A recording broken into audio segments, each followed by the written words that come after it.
नमस्कार दोस्तों, स्वागत है आपका स्टूडेंट ऑफिशियल में। मैं सूरज कुमार आज भूगोल का क्लास लूँगा। इसमें हम आज भारत का जो भूगोल है ना, और भारत का जो परिचय है उसके बारे में देखेंगे। भारत का आज हम लोग भौगोलिक और राजनीतिक जो दशाएं हैं उनको देखेंगे। तो आइए शुरू करते हैं। पहले देखेंगे हम लोग भारत का परिचय में भारत का नाम, कि भारत का नाम कैसे पड़ा। तो भारत के बहुत सारे नाम हैं, जैसे आर्यावर्त, भारत, हिंदुस्तान, इंडिया, ये सभी भारत के नाम हैं। इसमें आर्यावर्त जो नाम है, आर्यावर्त, इसका नाम क्या है? आर्यावर्त। ये आर्यावर्त जो है ये भारत का प्राचीन नाम है। आर्यावर्त जो नाम पड़ा है ये भारत में जो आर्य लोग थे, है ना, जो भारत का जो उत्तरी क्षेत्र है, ये वाला क्षेत्र, इसमें जो आर्य निवास करते थे, है ना, उनके नाम पर इसका नाम आर्यावर्त पड़ा। इसका एक और नाम है क्या? हिंदुस्तान। क्या नाम है? हिंदुस्तान जो है, हिंदुस्तान नाम जो है ये ईरानियों द्वारा दिया गया था। ईरानियों द्वारा ये हिंदुस्तान जो है ये सिंधु नदी के नाम पे पड़ा है। सिंधु नदी के नाम पे पड़ा है। एक्चुअली हुआ क्या था कि जब ईरानी लोग जो है वो, सिंधु नदी यहाँ बहती है ना, तो इसी सिंधु नदी के नाम पे इसका नाम हिंदुस्तान पड़ा। सिंधु से हिंदू बना और हिंदू से हिंदुस्तान। तो जो हिंदुस्तान है वो हिंदी का ही अपभ्रंश है। इसके बाद इसका नाम क्या है? इंडिया। इसका नाम है इंडिया। ये जो इंडिया नाम है ये यूनानियों द्वारा दिया गया नाम था, है ना। तो इस सिंधु नदी को इंग्लिश में बोलते हैं इंडस। सिंधु नदी को इंग्लिश में इंडस बोलते हैं, और इसी इंडस का ही अपभ्रंश रूप क्या है? इंडिया है। तो इसके हम लोग नाम देखें, आर्यावर्त, हिंदुस्तान, इंडिया, और एक और नाम है भारत। वैसे भारत के तो कई नाम हैं, लेकिन मुख्य रूप से ये इंपॉर्टेंट है भारत का जो नाम पड़ा, ये उत्तर भारत के एक बहुत ही प्रसिद्ध और प्रतापी राजा थे, भरत। ये इन्हीं आर्यों के राजा थे, भरत। इन्हीं के नाम पे क्या पड़ा? भारत। तो ये भारत का इतना सारा नाम है। हम लोग इसका परिचय देखे हैं भारत के नाम का। इसके बाद हम लोग देखेंगे भारत की जो स्थिति है, जो गोलार्ध में या फिर ग्लोब पे, है ना, जो भारत की स्थिति है हम लोग उसको देखेंगे। तो भारत जो है वो ग्लोब के उत्तर पूर्वी गोलार्ध में स्थित है। उत्तर पूर्वी गोलार्ध। अब उत्तर पूर्वी गोलार्ध का मतलब क्या हुआ? देखिए, ये है ग्लोब, ये है 0 डिग्री अक्षांश या 0 डिग्री अक्षांश, ठीक है, और ये है 0 डिग्री देशांतर। 0 डिग्री अक्षांश रेखा को हम लोग बोलते हैं विषुवत रेखा। विषुवत रेखा। और 0 डिग्री देशांतर रेखा को बोलते हैं हम लोग जीएमटी लाइन। इसको बोला जाता है जीएमटी लाइन, ना, या फिर यहीं से जो है वो समय का निर्धारण शुरू होता है ना, जिसको हम लोग ग्रीनविच बोलते हैं, है ना। अब देखिए, भारत जो है वो इसके उत्तर पूर्वी गोलार्ध में स्थित है, यानी इस 0 डिग्री के उत्तर यानी ऊपर, और ये 0 डिग्री देशांतर के पूरब यानी इधर। तो हमारा जो भारत जो है वो तकरीबन इस तरह से निवास करता है उत्तर पूर्वी गोलार्ध में। ये हम लोग भारत का स्थिति देखें ग्लोब के ऊपर। अब हम लोग देखते हैं कि इसका अक्षांशीय और देशांतरीय विस्तार किस तरह से है। तो अगर हम भारत का अक्षांशीय विस्तार देखते हैं तो नीचे में 6 डिग्री 4 मिनट, 6 डिग्री 4 मिनट से लेकर 37 डिग्री 6 मिनट, 6 डिग्री 4 मिनट से लेकर 37 डिग्री 6 मिनट। और अगर हम भारत की मुख्य भूमि की बात करें तो ये 8 डिग्री 4 मिनट से लेकर 37 डिग्री 6 मिनट। तो ये इसका अक्षांशीय विस्तार है। 6 डिग्री 4 मिनट से लेकर 37 डिग्री 6 मिनट तक, और अगर भारत का मुख्य भूमि की बात करें तो 8 डिग्री 4 मिनट से लेकर 37 डिग्री 6 मिनट तक। ये इसका क्या हुआ, अक्षांशीय विस्तार हुआ। अब इसका हम लोग देशांतरीय विस्तार देखेंगे, है ना। तो पश्चिम में जो है ये 68 डिग्री 7 मिनट, कितना, 68 डिग्री 7 मिनट से लेकर ये पूरब में 97 डिग्री 25 मिनट तक ये फैला हुआ है। तो ये इसका देशांतरीय विस्तार हो गया। पश्चिम से 68 डिग्री 7 मिनट से लेकर पूरब में 97 डिग्री 25 मिनट तक इसका विस्तार हुआ। यानी कहने का मतलब यही है कि 6 डिग्री 4 मिनट से लेकर 37 डिग्री 6 मिनट और अक्षांशीय विस्तार, और 68 डिग्री 60 मिनट से लेकर 97 डिग्री 25 मिनट देशांतरीय विस्तार, इसी के बीच में जो है वो भारत एग्जिस्ट करता है ग्लोब पे। अब देखिए, अब इसके हम लोग पूर्वी, पश्चिमी, उत्तरी और दक्षिणी बिंदु को देखेंगे। भारत का सबसे पूर्वी बिंदु कहाँ पे है, अरुणाचल प्रदेश में है। भारत का सबसे पूर्वी बिंदु कहाँ पे है, अरुणाचल प्रदेश में है, जिसका नाम है इसिकिबुथु या फिर वलांगू। भारत का जो सबसे पूर्वी बिंदु है ये अरुणाचल प्रदेश में स्थित है, जिसे किबुथु या वलांगू भी कहते हैं। अब देखिए, भारत का सबसे पश्चिमी बिंदु ये गुजरात में स्थित है। कहाँ पे है, गुजरात में स्थित है, जिसे हम लोग क्या बोलते हैं, इसे हम लोग बोलते हैं राजहर क्रीक या फिर गुहार माथा या फिर सर क्रीक। इसके इतने सारे नाम है ना। कोई भी एग्जाम में आप मार सकते हैं कि भारत का सबसे पश्चिमी बिंदु कौन है, राजहर क्रीक, गुहार माथा या फिर सर क्रीक। अगर हम भारत के सबसे उत्तरी बिंदु को देखें तो क्या है, इंदिरा कौल। क्या है, इंदिरा कौल, जो कि अभी ये लद्दाख में पड़ेगा। पहले ये इसका आंसर जम्मू कश्मीर होता, लेकिन अभी क्या हुआ है कि जब जम्मू कश्मीर जो है ये 2 यूटीज में बढ़ गया है, केंद्र शासित प्रदेश में बढ़ गया है, जिसमें ये जम्मू एंड कश्मीर है और ये लद्दाख है। तो अब अगर आपको आंसर मारना होगा तो ये लद्दाख में पड़ेगा, है?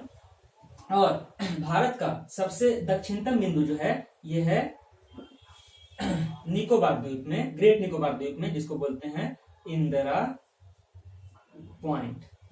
क्या बोलते हैं इसे, इंदिरा पॉइंट। तो हम लोग भारत का सबसे पूर्वी बिंदु, पश्चिमी बिंदु, उत्तरी बिंदु और दक्षिणी बिंदु को देख लिए। सबसे पूर्वी बिंदु कौन सा हुआ, केबुथु या वलांगू। सबसे पश्चिमी बिंदु कौन सा हुआ, राजहर क्रीक, गुहार माथा या फिर सर क्रीक, कुछ भी बोल सकते हैं आप, जो भी एग्जाम में है उसे मानिएगा। सबसे उत्तरी बिंदु क्या हुआ, इंदिरा कॉल। सबसे दक्षिणी बिंदु क्या हुआ, इंदिरा पॉइंट। अब अगर क्वेश्चन ऐसे आए कि भारत के मुख्य भूमि का सबसे दक्षिणतम बिंदु कौन सा है, भारत के मुख्य भूमि का सबसे दक्षिणतम बिंदु कौन सा है, तो यहाँ पे आएगा कन्याकुमारी। कौन सा, कन्याकुमारी, जो कि तमिलनाडु में है। भारत का मुख्य भूमि का सबसे दक्षिणतम बिंदु कौन सा हो गया, कन्याकुमारी, जो कि तमिलनाडु में है। तो हम लोगों ने क्या देखा कि इसका अक्षांशीय और देशांतरीय विस्तार, इसका पूर्वी, पश्चिमी, उत्तरी और दक्षिणी बिंदु, है ना।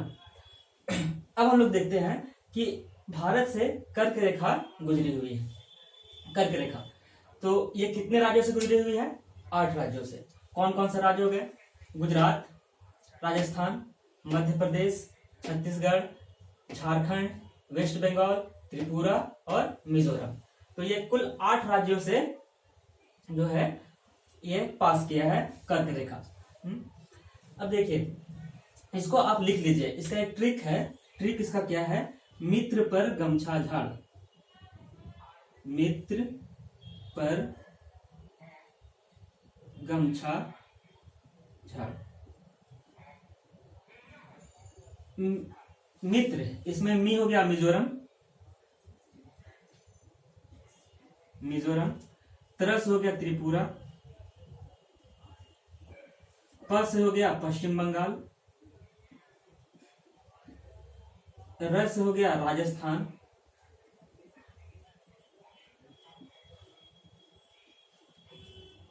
ग से हो गया गुजरात,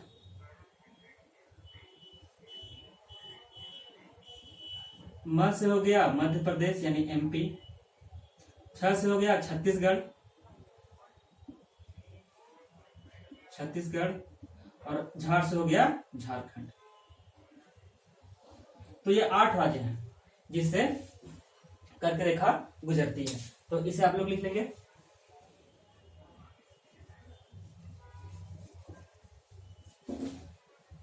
ये हो गया कर्क रेखा के बाद। इससे अब ये जो जीएमटी लाइन है ना, ये 0 डिग्री देशांतर रेखा है ना।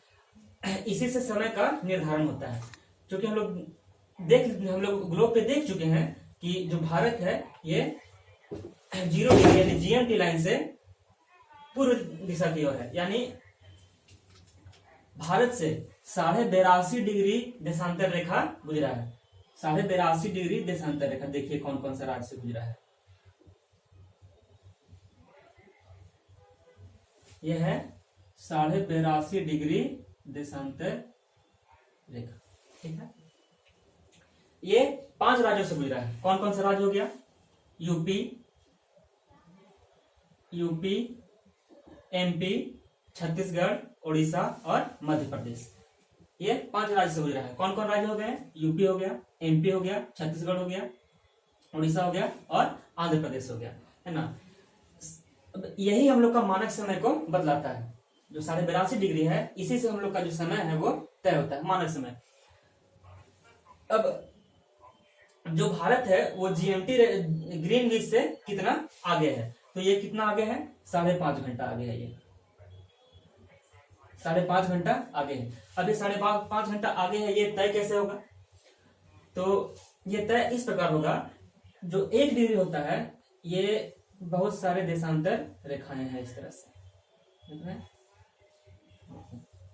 ये बहुत सारे क्या है? देशांतर रेखाएं हैं। ये जो 1 डिग्री का जो गैप होता है ना, 1 डिग्री का गैप, ये 4 मिनट के बराबर होता है। कितना? 4 मिनट के बराबर। ये 4 मिनट के बराबर होता है। इसी तरह जब हम 82.5 डिग्री आगे आएंगे, है ना, और उससे 4 से इंटू करेंगे और 60 से भागा देंगे, तो ये 5.5 घंटा निकल जाएगा। तो ये हो गया समय निर्धारण कैसे होता है। और यहाँ पे 2 मुख्य सवाल और बनते हैं, कर्क रेखा और मकर रेखा से। कर्क रेखा पे एकमात्र ऐसा राजधानी बसा हुआ है, वो है झारखंड का रांची। कौन? रांची। कौन सर बसा हुआ है कर्क रेखा पे? झारखंड का रांची, है ना। ये यहाँ से क्रॉस किया है। अब झारखंड के रांची में कहां से ये क्रॉस किया है? तो ओरमांझी नामक जगह से, है ना। अब देखिए, अब ये 82.5 डिग्री जो है लाइन, इस पे एक महत्वपूर्ण प्रश्न बनता है कि ये यूपी का जो इलाहाबाद है, वहां पे नैनी नामक स्थान से क्रॉस किया है। कौन सा? नैनी। तो ये 82.5 डिग्री जो है रेखा, देशांतर रेखा, वो नैनी, इलाहाबाद के नैनी से क्रॉस किया है, और जो कर्क रेखा है वो झारखंड के रांची से क्रॉस किया है। अब देखिए, इसके बाद हम लोग देखते हैं कि भारत का पूर्व से पश्चिम से तक की लंबाई और उत्तर से दक्षिण तक की लंबाई कितनी होगी। तो आइए देखते हैं। तो भारत का जो पूर्व से पश्चिम तक की लंबाई है वो है 2933 किलोमीटर। कितना है? 2933 किलोमीटर। ये पूर्व से पश्चिम है, यानी ईस्ट टू वेस्ट। कितना है? 2933 किलोमीटर। और अगर हम वही उत्तर से दक्षिण तक की लंबाई देखें तो कितना हो जाएगा? 3214 किलोमीटर। कितना हो जाएगा? 3214 किलोमीटर। ये क्या है? North to south. कितना है? 3214 किलोमीटर। फिर से एक बार देख लीजिए कि भारत से पूरब से पश्चिम तक की लंबाई कितना होगा? 2933 किलोमीटर। जबकि उत्तर से दक्षिण तक की लंबाई कितनी होगी? 3214 किलोमीटर। अब देखिए, भारत जो है वो अन्य देशों के साथ सीमा साझा करता है। वे कौन कौन से देश होंगे? आइए देखते हैं। पाकिस्तान, अफगानिस्तान, चीन, नेपाल, भूटान, म्यांमार और बांग्लादेश। ये वैसे देश हैं जिसके साथ भारत स्थलीय सीमा साझा करता है। पाकिस्तान हो गया, अफगानिस्तान हो गया, चीन हो गया, नेपाल हो गया, भूटान, म्यांमार और बांग्लादेश, ये वैसे देश हैं जिनके साथ भारत स्थलीय सीमा साझा करता है।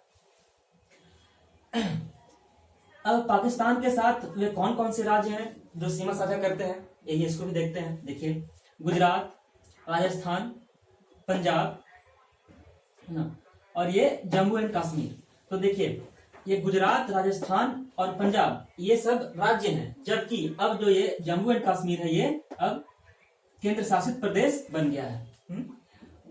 चीन के साथ कौन कौन से राज्य सीमा साझा करते हैं? ये लद्दाख है जो कि अब यूटी बन गया है, हिमाचल प्रदेश, उत्तराखंड, उसके बाद सिक्किम और ये अरुणाचल प्रदेश हो जाएगा। ये ऐसे राज्य हैं जो कि चीन के साथ सीमा साझा करते हैं। कौन कौन से हैं फिर से देख लीजिए, लद्दाख हो गया, हिमाचल प्रदेश हो गया, उत्तराखंड हो गया, है ना, अरुणाचल प्रदेश हो गया और ये सिक्किम हो गया। ये सब राज्य जो है वो चीन के साथ सीमा साझा करते हैं, लेकिन इसमें लद्दाख जो है वो एक केंद्र शासित प्रदेश है, इस बात का ध्यान रखिएगा। अब म्यांमार के साथ में कौन कौन से राज्य हैं जो सीमा साझा करते हैं? तो इसमें देखिए, अरुणाचल प्रदेश हो गया, नागालैंड हो गया, मणिपुर हो गया और मिजोरम हो गया। तो ये वैसे राज्य हैं भारत के जो म्यांमार के साथ सीमा साझा करते हैं। अब बांग्लादेश के साथ वे कौन कौन से राज्य हैं भारत के जो सीमा साझा करते हैं?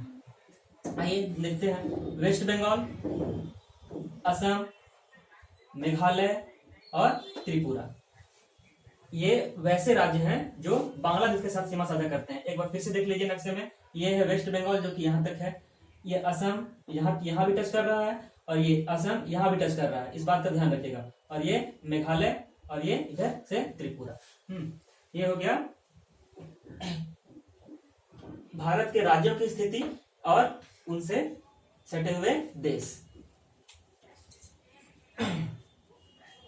अब देखिए, इन राज्यों से कुछ बहुत ही महत्वपूर्ण प्रश्न बनते हैं, आइए उसको देखते हैं। क्वेश्चन ऐसे आ सकता है कि वे भारत के वैसे राज्य जो 3 देशों के साथ सीमा साझा करते हैं वे कौन कौन से हैं? फिर से सुनिएगा, भारत के वैसे राज्यों के नाम बताइए जो 3 देशों के साथ सीमा साझा करते हैं, वे कौन कौन से हो जाएंगे? देखिए, अरुणाचल प्रदेश भूटान से करता है, चीन से करता है, म्यांमार से करता है। सिक्किम नेपाल से करता है, भूटान से करता है और चीन से करता है ना, हो गया। उसके बाद एक और है जो कि बहुत ही महत्वपूर्ण है, वेस्ट बंगाल। वेस्ट बंगाल किससे किससे करता है? देखिए, यहाँ नेपाल से करता है, यहाँ भूटान से करता है और यहाँ बांग्लादेश से करता है। तो ये महत्वपूर्ण राज्य हैं जो कि 3 देशों के साथ सीमा साझा करते हैं। अब वैसे राज्य जो कि 2 देशों के साथ सीमा साझा करते हैं वे कौन कौन से हैं? देखिए, असम, उत्तराखंड और एक मिजोरम। देखिए, उत्तराखंड जो है वो नेपाल के साथ सीमा साझा कर रहा है और चीन के साथ सीमा साझा कर रहा है। असम देखिए, असम इधर भूटान के साथ सीमा साझा कर रहा है और इधर बांग्लादेश के साथ सीमा साझा कर रहा है। अब देखिए, ये मिजोरम देखिए म्यांमार के साथ भी सीमा साझा कर रहा है और इधर बांग्लादेश के साथ भी सीमा साझा कर रहा है। तो ये वैसे राज्य हुए जो कि 2 देशों के साथ सीमा साझा करते हैं। कौन कौन? उत्तराखंड, असम और मिजोरम। उत्तराखंड, असम और मिजोरम। अब देखिए, भारत में कुछ ऐसे भी राज्य हैं जो किसी भी देश के साथ सीमा साझा नहीं करते हैं, वो लैंड लॉक्ड है, मतलब उनका जो सीमा क्षेत्र है वो भारत के राज्यों के ही बीच है, वो किसी अंतरराष्ट्रीय सीमा को टच नहीं कर पाते। जैसे कौन कौन से हैं? यहाँ देखिए, हरियाणा, देखिए हरियाणा लैंड लॉक्ड है। दिल्ली राज्य नहीं, ये यूटी भी है ना, कर सकते हैं। और देखिए, एमपी भी किसी के साथ सीमा साझा नहीं करता है। झारखंड किसी के साथ सीमा साझा नहीं कर रहा है। छत्तीसगढ़ किसी के साथ सीमा साझा नहीं कर रहा है। तेलंगाना किसी के साथ सीमा साझा नहीं करता है।